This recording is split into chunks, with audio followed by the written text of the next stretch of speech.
This is J. Krishnamurti's second public talk in Saanen, 1969.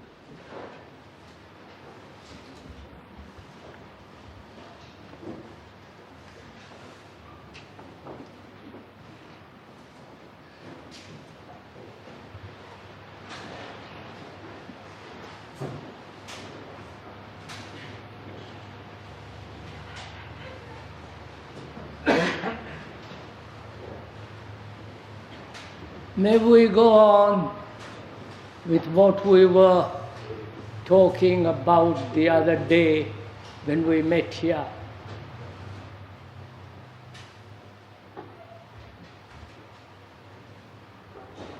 We were saying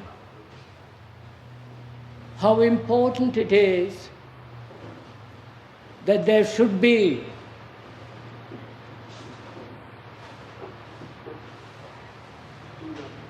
a relationship between man and man in which human beings can live peacefully with great abundance of love.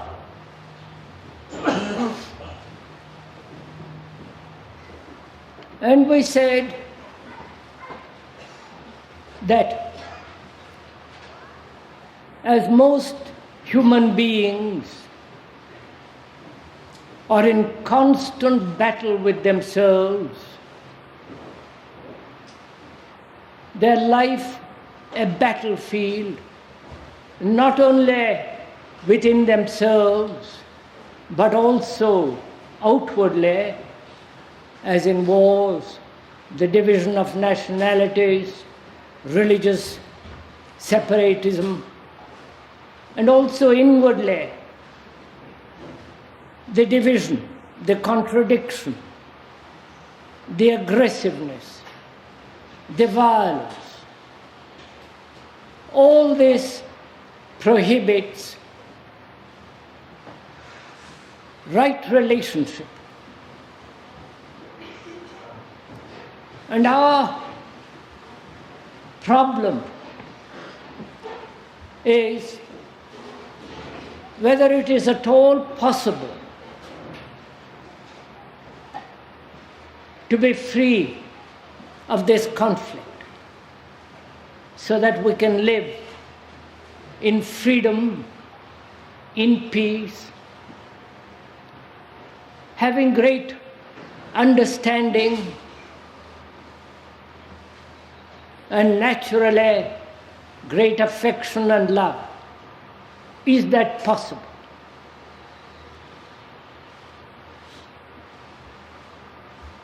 It is only possible, not theoretically, but actually, if there is freedom.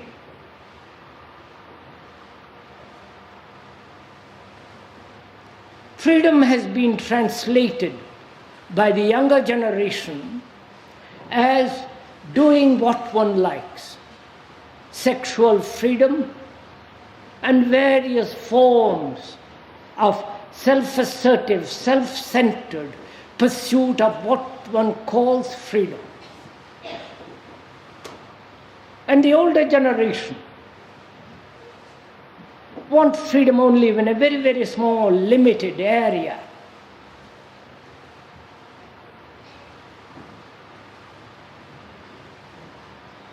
They are highly respectable, following the tradition, accepting things as they are, socially, morally, and inwardly, tolerating, accepting. And their freedom is also very, very limited. So to live not theoretically, not as an idea, but actually in daily life, one has to find out for oneself what is freedom. For it seems to me That is one of the most important questions that one must answer for oneself,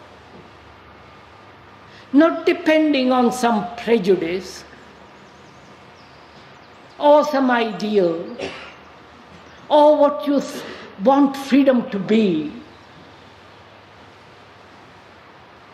according to your conditioning, according to your pleasure, or having had so much pain, sorrow, anxiety.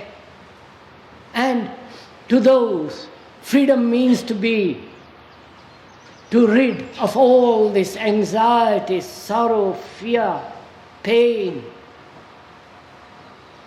And is freedom something that the mind can invent as an idea and pursue steadfastly that idea? Is freedom an idea, a theory, a concept? Or freedom has nothing whatsoever to do with concepts, with ideals, either based on pleasure or the acceptance of fear and establishing the opposite of that fear.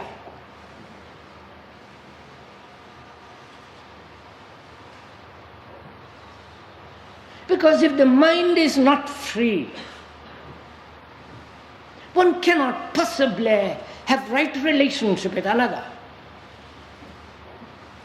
If I am afraid inwardly, psychologically, how can I have right relationship with you, or with my wife, children, whatever, or my neighbor?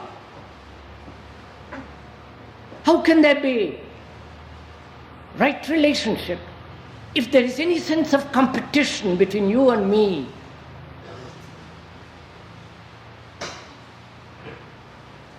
How can there be right relationship with human beings if there is any form of ambition which breeds aggressiveness?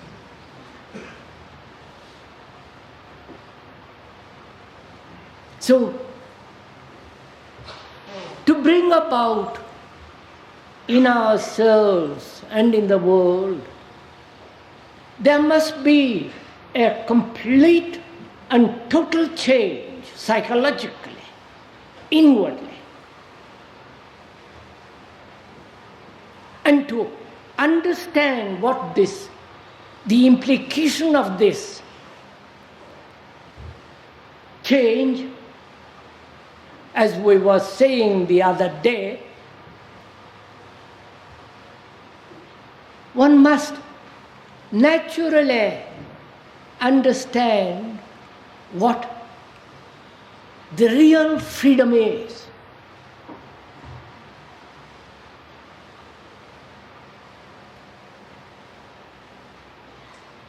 Obviously, no one can tell us what freedom is.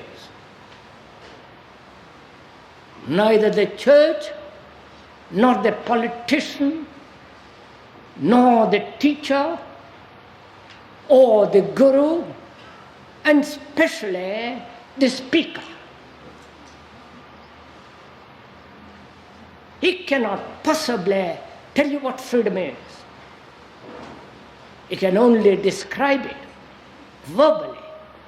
But what is described is not the real thing.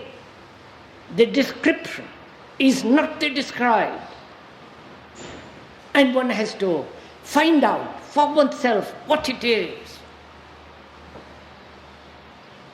Otherwise we cannot live at peace with one another. There cannot be unity between human beings. Because as it is, human beings are divided into nationalities, religious groups, personal inclinations, characteristic differences, experiences, pursuits, searches, and so on. There is division in ourselves, which has created the fragmentation of the world. This again is fairly obvious when you observe. So, our question is, how can we live at peace with one another?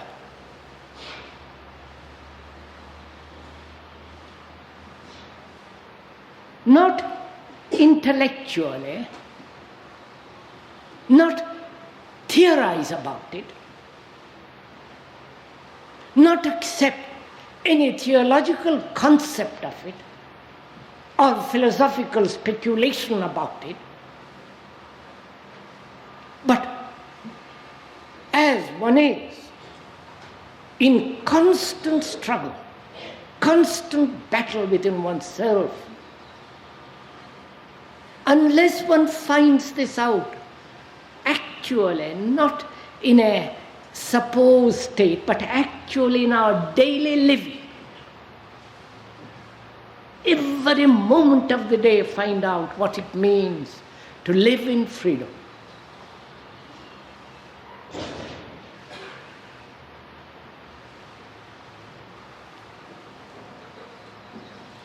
As we said, the younger generation is trying to find what freedom is, and therefore revolting against the established order.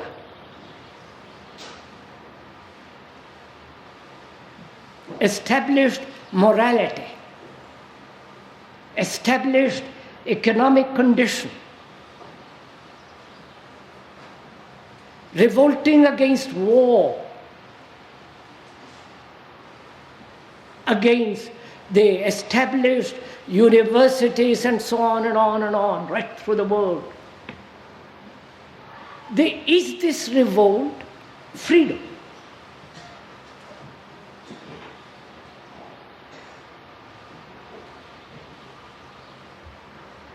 I was told that Socrates complained against the younger generation of his day, that they were revolting. They didn't respect the older generation. They didn't obey. They were following their own ideas of morality. And so on. That was probably about 2,000 years and more ago.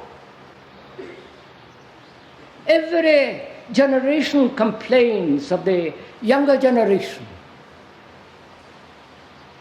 This has been going on right through the ages. And perhaps, I say perhaps, I don't say it is, perhaps the modern generation may be slightly different, younger generation. They may be in revolt, trying to find out how to live rightly.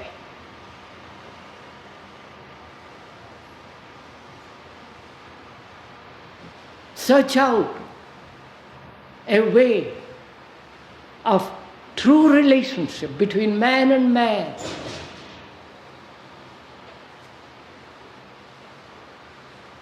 And in that they do great many crazy things.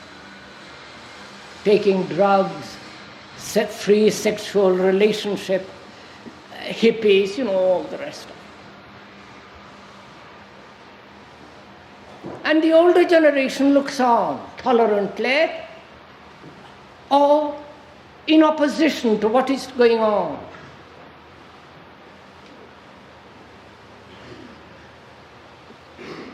Encouraging them or discouraging them. But through all this, as one observes, both in Asia, even among the communist countries, in Europe, in America, one sees this revolt, the non-acceptance of what is, always trying to find out a better way of living.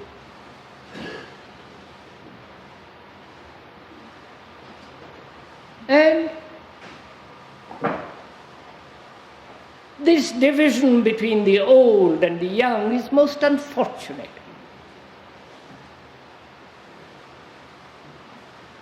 Because we're all human beings trying to live together, trying to find out if we are at all serious. Search out a right way of living.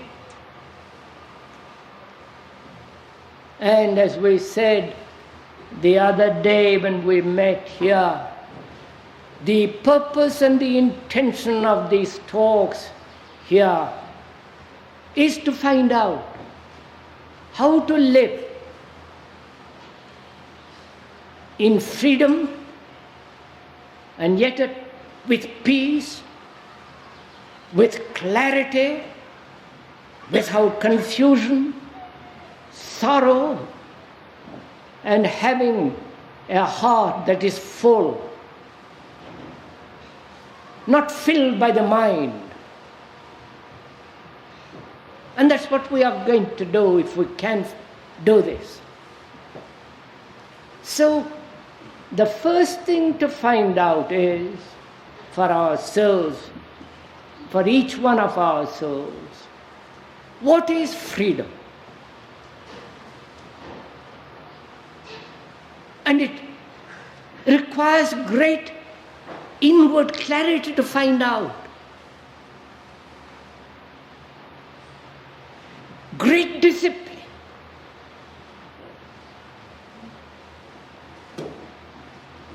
I don't mean by discipline conformity or obedience to a pattern.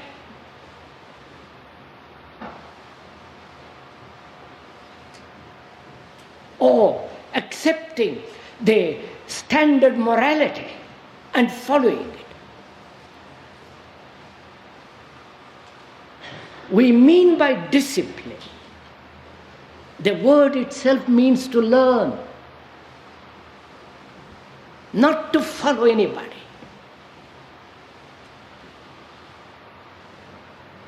Doesn't mean the acceptance of any authority, but to learn.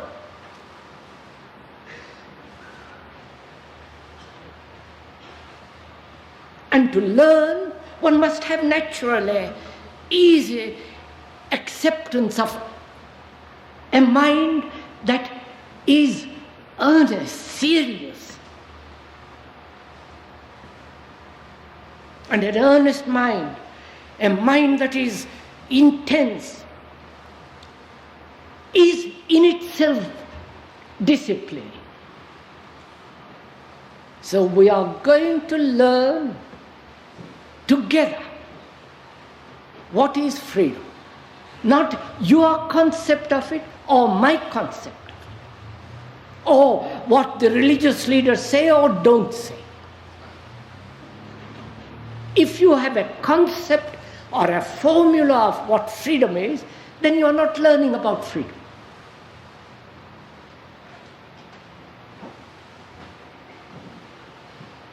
If I've already made up my mind what freedom should be, then I cannot examine what true freedom is. Because my desire to be free may have the motive of escape from this or that, or I want greater pleasure. So if I have any motivation at all, and this is very important to understand, if I have any motive pleasurable personal or environmental influence which pushes me towards freedom? Or I am caught in a trap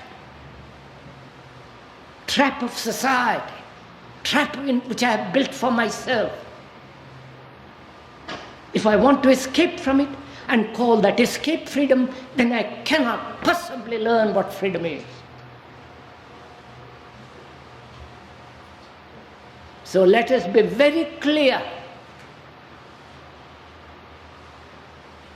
that when we are learning about freedom, we are not learning about your concept about freedom, or my concept, or the concept of someone else. To learn implies no authority. The authority of your own principle, your own idea, or the speakers. Right? Is that very clear? Otherwise, your mind is not fresh to learn. Your mind then is not eager, new, to explore, to find out.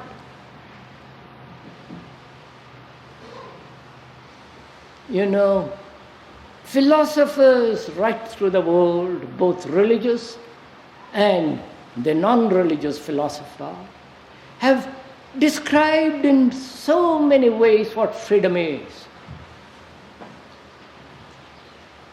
according to their conditioning, according to their pleasure, according to their intellectual capacities, and so on and on and on. To find out for ourselves what freedom is, one has to completely and totally reject all that. And in the very rejection of it, you are beginning to find out what freedom is.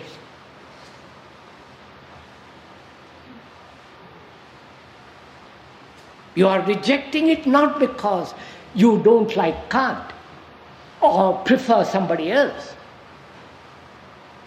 You are rejecting it because you understand that you have to find out for yourself and not according to somebody else.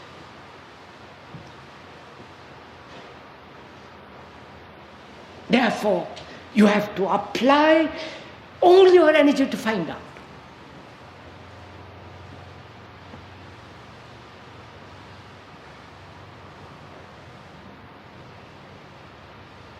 And therefore you have to be aware of your motives,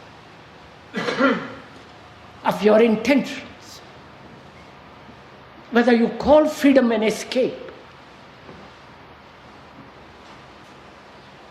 or because you are in pain or in anxiety and you say, if I could only get rid of it, I'll be free. Or because you have no money and you feel the society is rotten, therefore you want freedom. So freedom is not out there, but to find out what it is, what it means to you, and whether you are being very honest with yourself.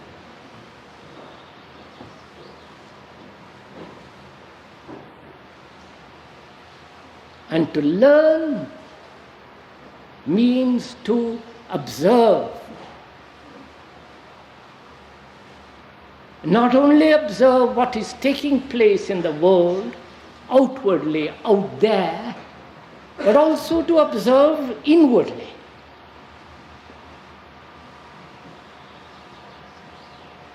Your thought, your motives, why you want freedom.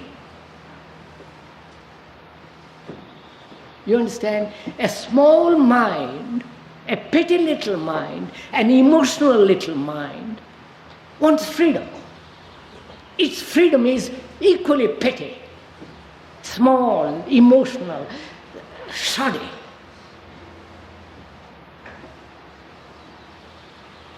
Therefore, one has to learn what freedom is. So, to find out what it is for yourself, you have to reject all authority. And your own authority too.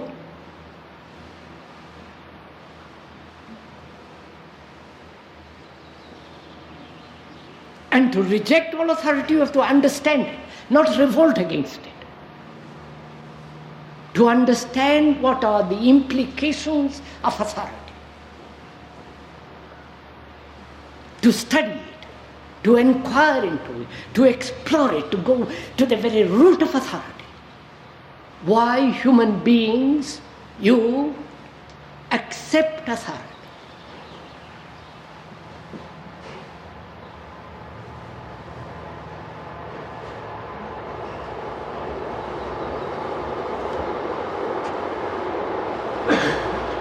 We'll wait for the train.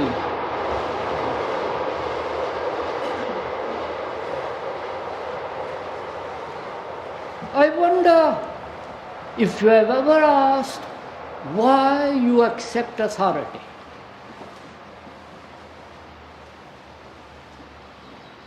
The authority of the state, the law,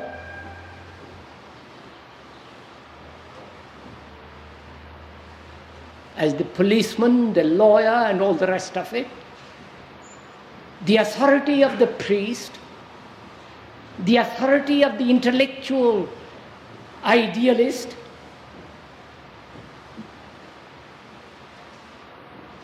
the authority of tradition,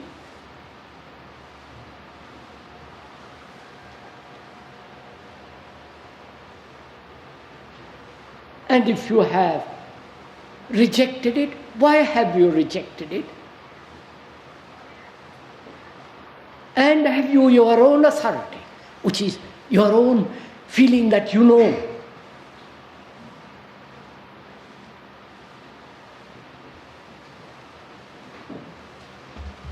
Again, to find out what authority means, not the superficial authority only, but the deep acceptance of human beings who obey, follow, have heroes, principles, ideals, the experiences which has become knowledge and which become the authority.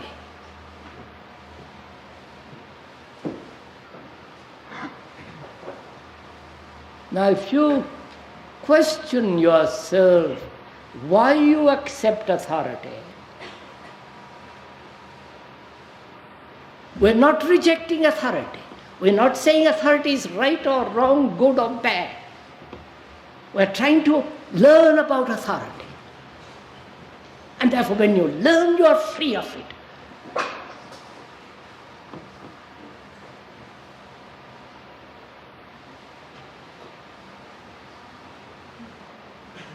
Now why? Why do you follow?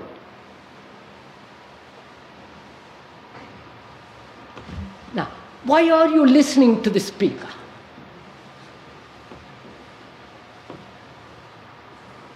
So quietly? Why?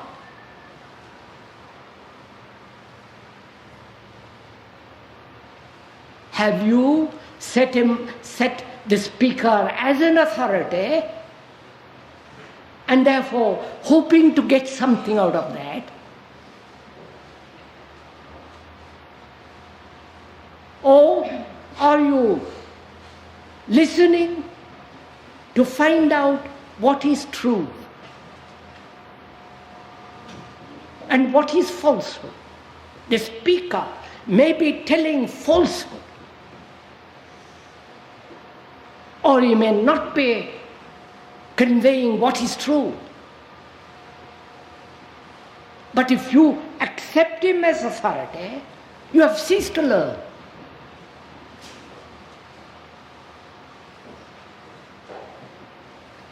So what is important is not what the speaker says or doesn't say, but how you listen to him, whether you are actually learning.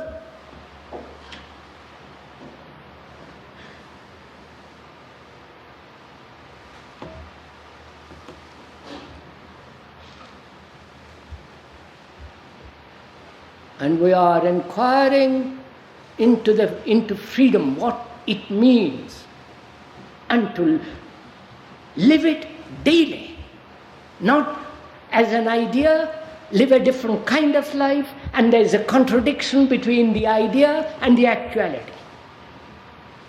We are trying to find out what it means to be free in this world, so that we can live happily, peacefully, with great ecstasy and all the rest of it.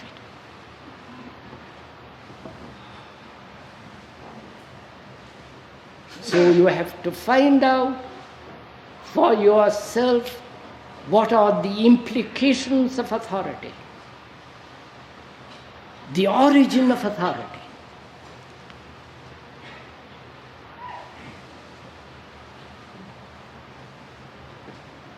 Surely, one of the major reasons of accepting, we are not talking of the outer authority, the law, but we are talking about the inward authority, the acceptance of inward authority. Most of us accept this inward authority because we want to be secure, certain. We don't want to go wrong. We want to be always sure. Because we think having a pattern of surety, certainty, then we shall have no conflict whatsoever. If I accept you as my inward authority, personal or impersonal, or the ideal which you have set out, then if I follow that, I'm quite sure I shan't go wrong. Because I've invested you with certain authority. Because I'm uncertain, I'm frightened. Because I'm frightened, I give you the authority. If I am not frightened, there's no problem at all.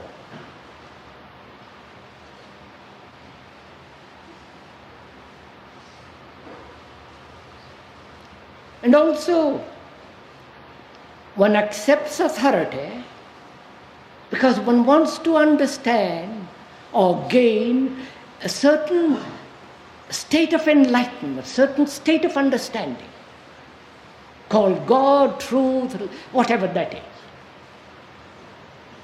Because one realizes what one's life is, ugly, miserable, contentious, emotional, confused, agony.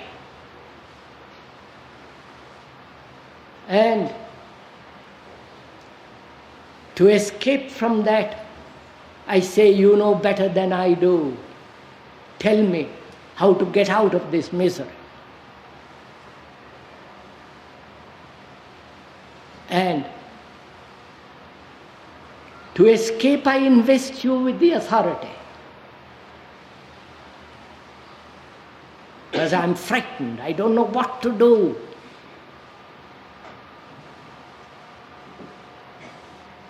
And also, I accept the authority of the past as tradition. Because that's a very safe guide.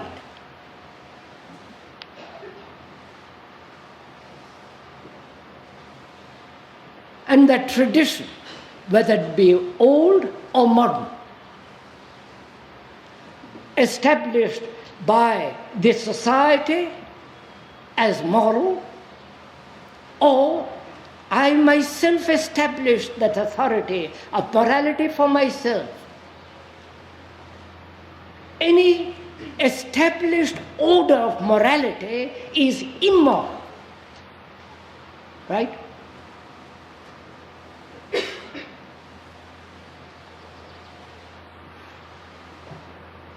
Do you accept that?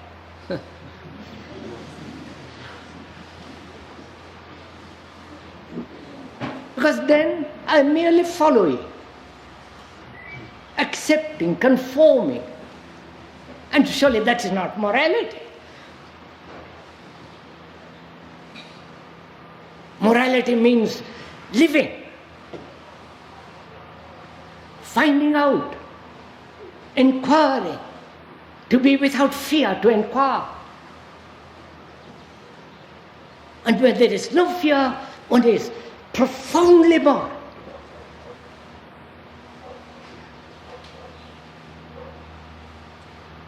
So, when you begin to understand the nature and the structure of authority, when you learn about it, not reject it or revolt against it, but actually in daily life, which is in daily relationship.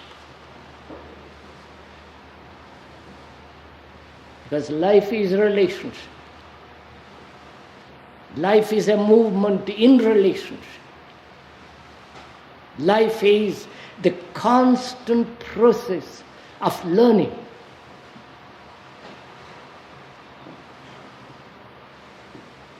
In that, one discovers all the tricks of authority.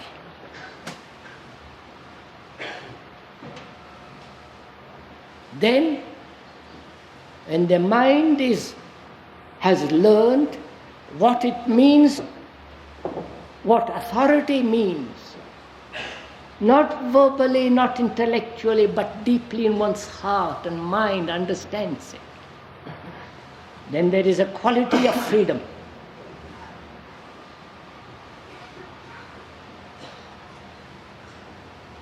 Then the mind has become extraordinarily sensitive. It doesn't blame or accept the responsibility of another.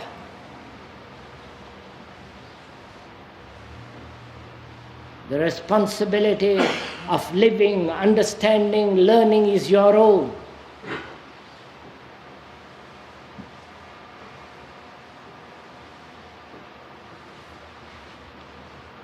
So, is it possible to live like that?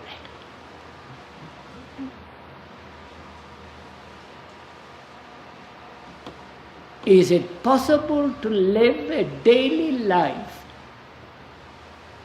Life being a relationship, whether sitting in a bus looking at the conductor, or at home with your wife and children, or with whatever you have, there to see the whole implication of authority. How whether your wife dominates you or you dominate the wife.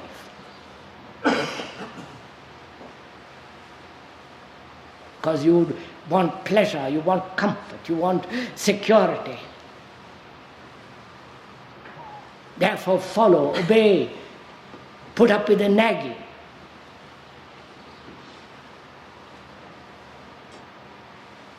So you submit to the authority. And to find out in daily life, do you understand what I mean by daily life? Every moment of living. Learn what the beauty of freedom is.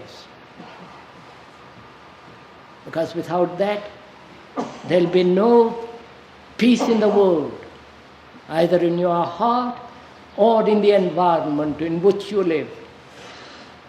And one must have peace. Not from wars. That's a politician's peace, which is no peace at all. But to have peace within oneself, which means no conflict.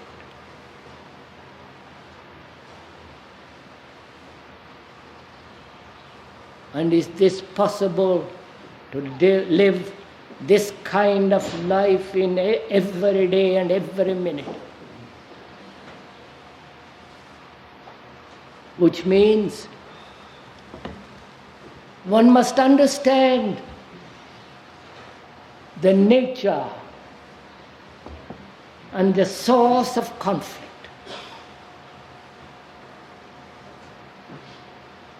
Now we are going to learn together what conflict is. Again, not your idea of what conflict is, or mine, but to observe it. As you observe a map, as you observe a tree, to look at it, to learn all about it. What do you think is the source of conflict? Don't theorize. To find out what is the source, the beginning of conflict in your life. Not according to some philosopher or psychologist or some religious leader, the Pope or the priest or the bishop. You can brush aside all that childish stuff.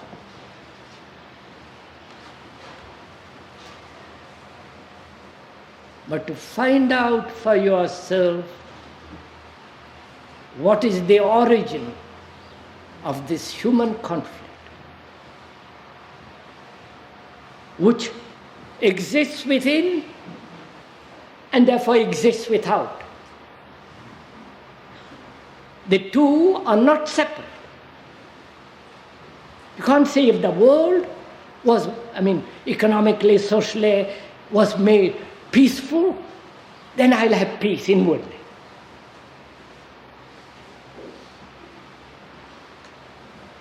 The inward peace, the inward order, the inward morality, which has nothing to do with social morality.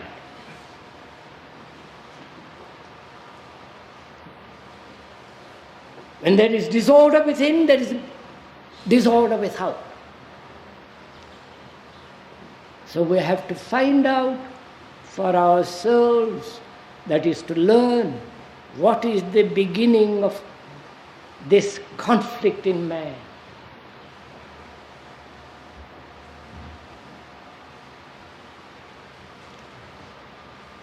We know there is conflict, there is no question about it.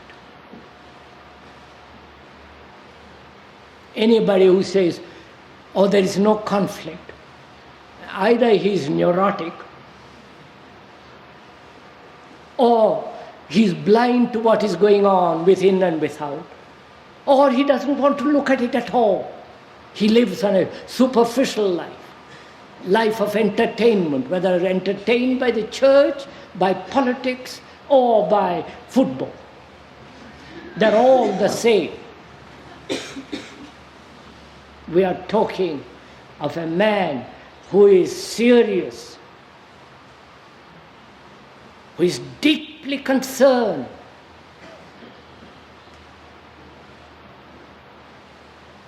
who is profoundly involved.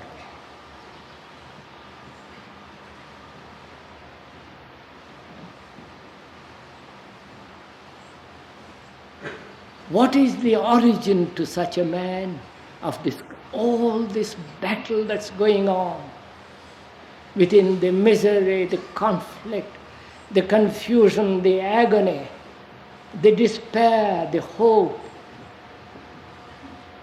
What is the beginning of it?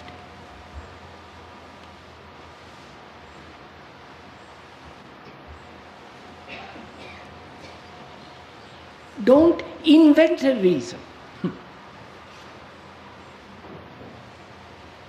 Find out.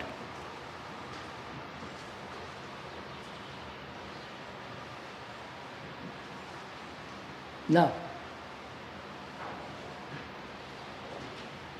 can you depend on another to tell you what the origin of it is? Depend on another to tell you what the beginning of all this misery is?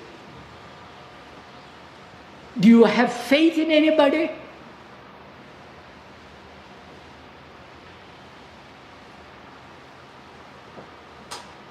And if you have faith in somebody, why have you faith?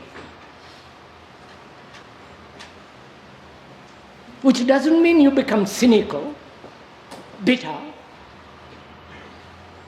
Why do you look to somebody to tell you what the origin of this conflict is? Can't you find out for yourself?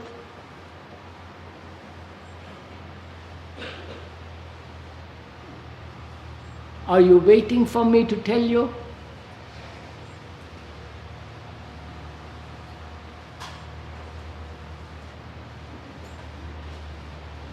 So, please find out there are several things involved in this.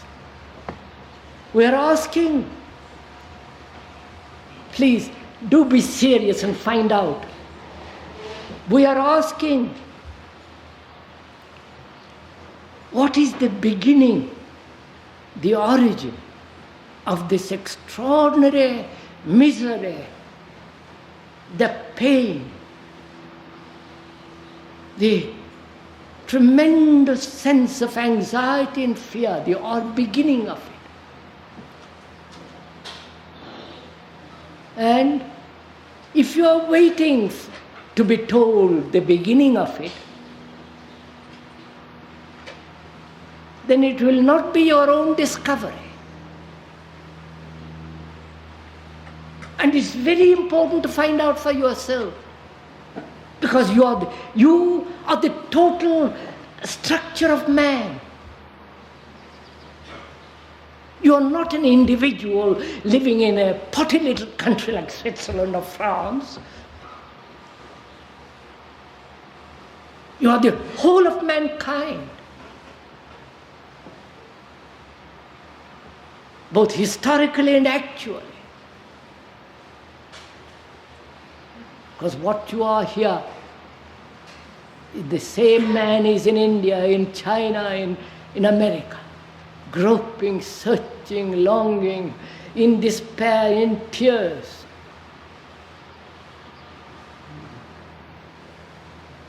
So if you can understand this, what is the beginning of pain, the anxiety, the extraordinary sorrow in which one lives, if you as a human being, not a local entity, which is the individual, but the human being, if that human being understands, then he'll have brought light to another human being. He'll help. I don't like to use the word help and all the rest of that. Then he will be in a state of clarity.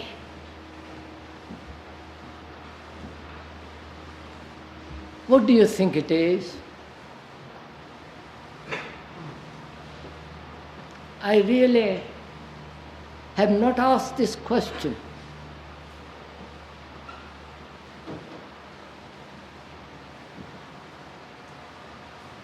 What is the beginning of this sorrow that man lives in?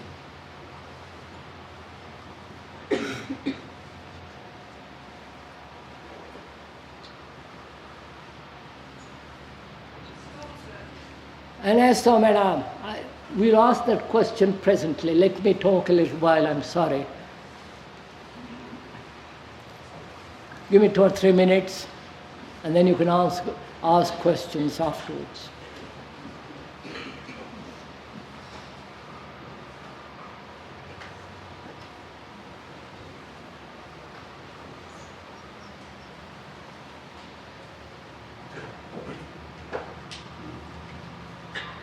You understand, to find this out is meditation.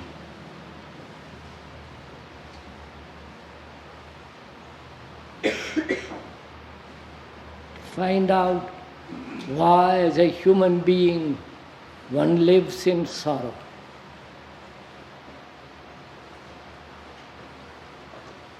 Knowing that nobody is going to answer you. Nobody is going to tell you.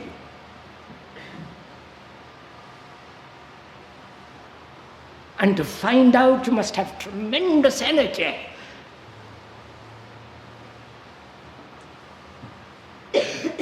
You must have intensity and the urgency to find out.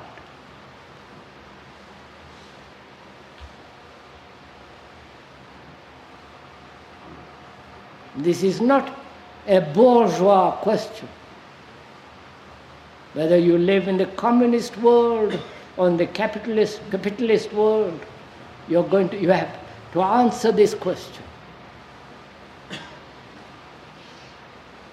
Now, having asked the question, how are you going to find out?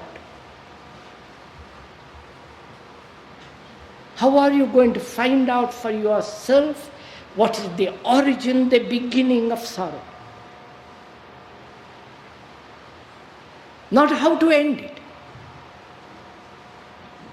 That comes later. When you learn all about it, it's ended.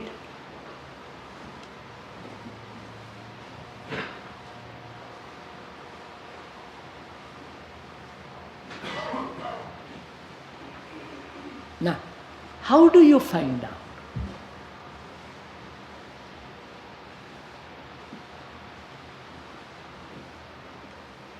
With the mind,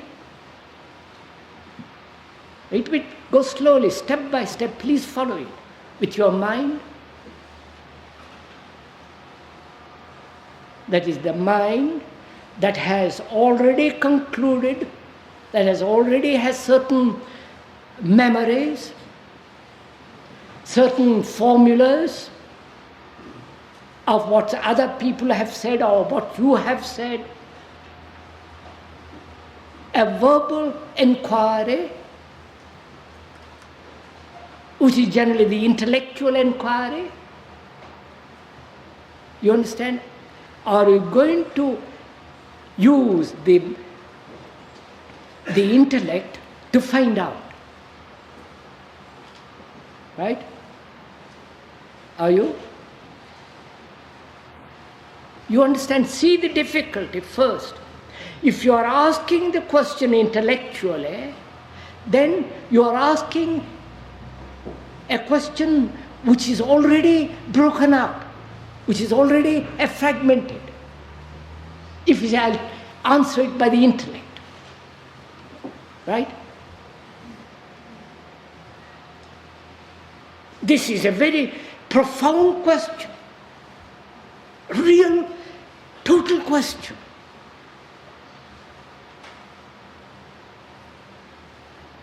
A question that demands all your attention, all your being, energy. And if you say, I'll answer it through the intellect, or inquire through the intellect, and the intellect is a fragment of the whole, a fragment. And if you inquire through the fragment to find out the nature of the totality of sorrow, then you have gone far beyond. You will never find out that way. Right? Is that clear?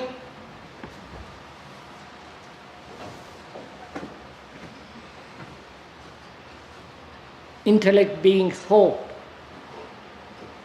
memory, introspection, analysis, implication, all that implies time. Right? Are you going to take time, verbal, non-verbal, thought, memory, to examine this question? Patience, please, go step by step. Don't get impatient with it. If it is not the intellect, then what have you with which to inquire, with which to look?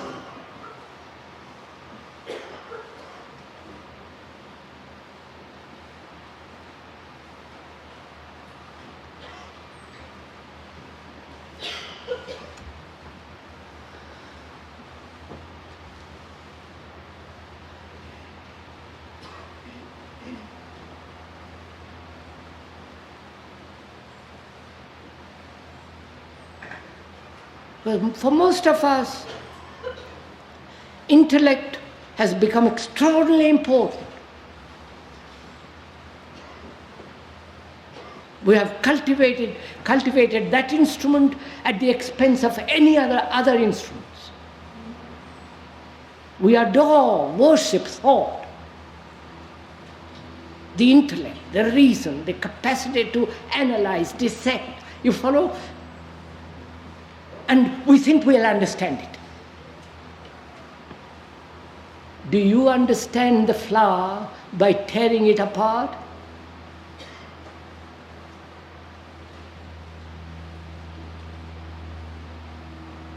Or do you understand it? Do you look at it when there is no division between the intellect and the eye and the heart? No division. So that when you look at that flower, you look at it completely with your whole being, not with the intellect alone.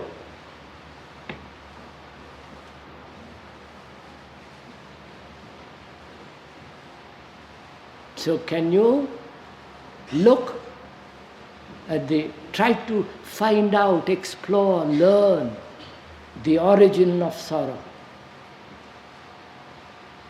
And this is a very important question to find out.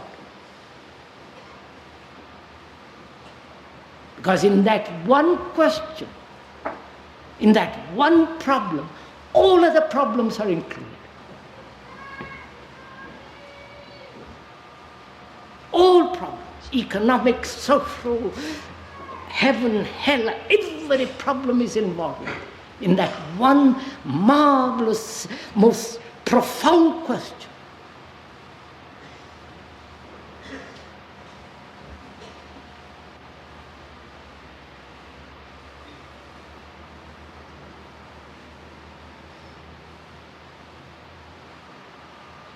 So you have to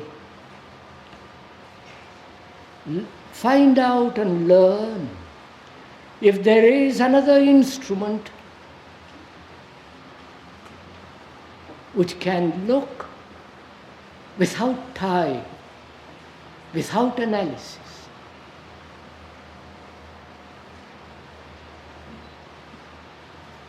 You understand? Analysis, have I time to go on with this?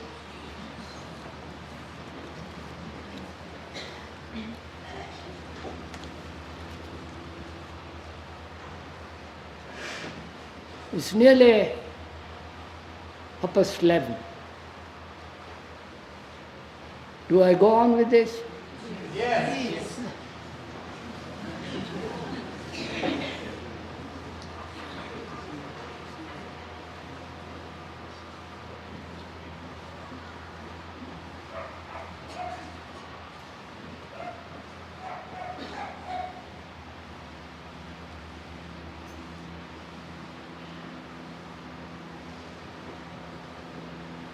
One wants to find out or learn about the origin of sorrow, both the surface and the deep sorrow. So far, man has always used the intellect as a means of understanding, which is to analyze,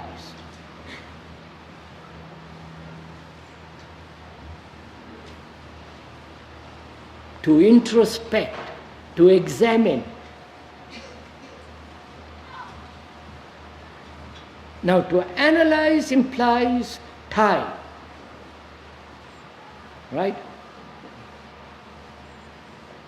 Taking many days, many years, and at the end of it, you may be dead or you may be uncertain.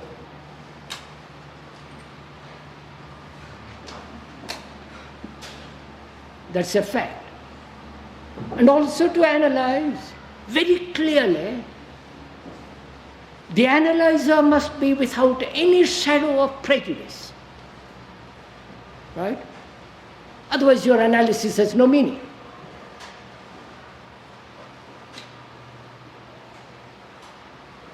If the analyzer concludes from his analysis, and with that conclusion, he examines the next.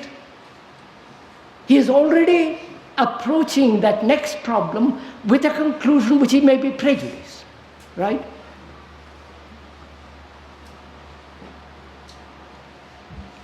Are you following all this?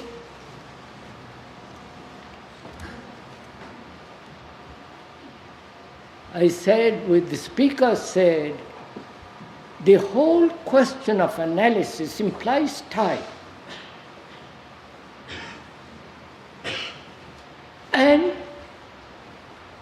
the analyzer is the intellect,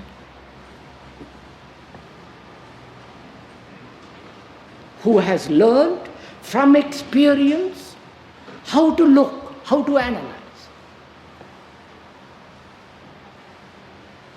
And that analysis is based on previous memories, previous conclusions, a design which he has drawn for himself. So he is not in a position to examine freshly, newly. He is always examining with a contaminated mind. Right? And all that takes time.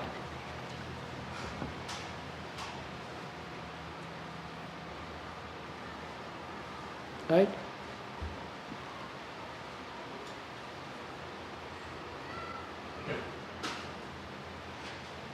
And if you take time, you say you'll take a year. And during that interval, you are storing up more misery, more confusion, more sorrow. You're not free of sorrow. You haven't learnt about sorrow.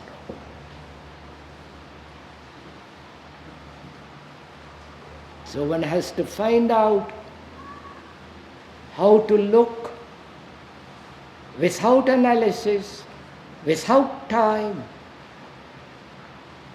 without the tradition of knowledge.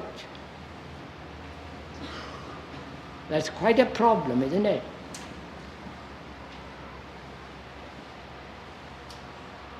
Can you do it?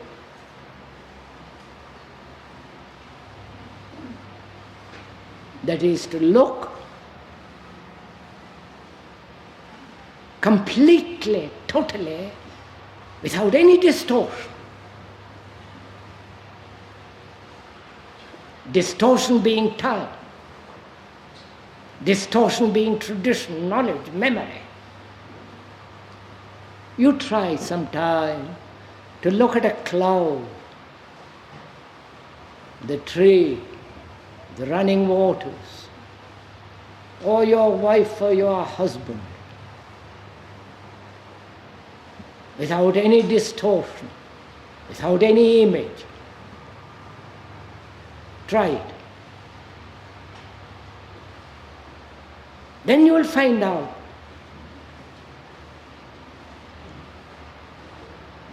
that there is a different quality of looking, which has nothing whatsoever to do with analysis. Then you look with complete whole mind and body and heart. Then you will find out the origin, the beginning of sorrow.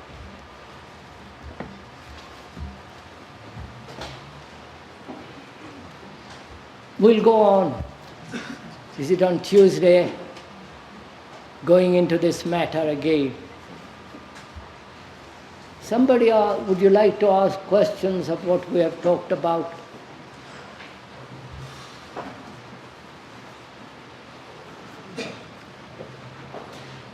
Please ask questions if you want to, concerning what we have discussed, not what I think of so and so.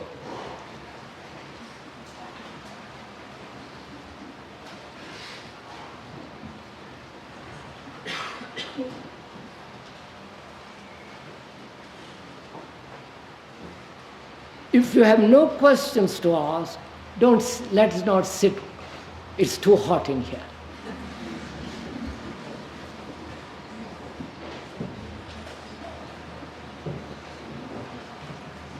You know, it is right to ask questions. One must ask questions. Because, just a minute, sir. Because in asking questions of ourselves, we are exposing ourselves to ourselves. And you may not want to do that in public.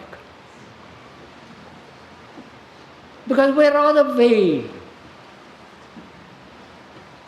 I don't want to show my stupidity. So I let somebody else ask the question.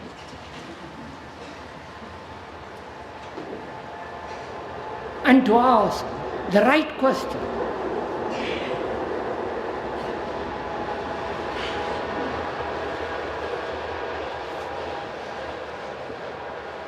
Is extraordinarily difficult. Because to ask the right question, I must have gone into this very profoundly. When I ask the right question, you have answered it yourself.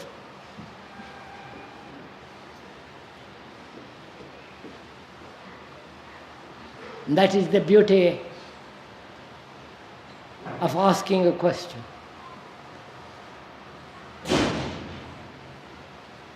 So that you expose your own mind and heart to yourself. And generally one is frightened to expose oneself to oneself. And if you are frightened, don't ask the question.